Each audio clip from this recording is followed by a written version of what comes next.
Bear crawl slides are an excellent way to practice mobilizing your hips into their end range of flexion and also activating your hip flexors in that same range, which we don't do very often. All of it is in a position where your core is engaged, so we can dissociate or coordinate the difference between hip and core stability.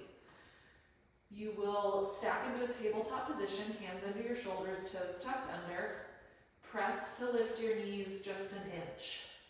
Slide your toes up as far as you can without compromising the stability through your upper half. And then slide with control back out. Same thing, other side, slide up as far as you can without lifting out of a hand. You want to make sure both hands can stay grounded. And then slide back down.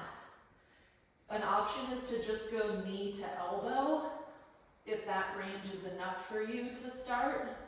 Knee to elbow, and then you can work on progressing your foot further and further up without having to hoist or compromise the stability of the core or upper body to do so.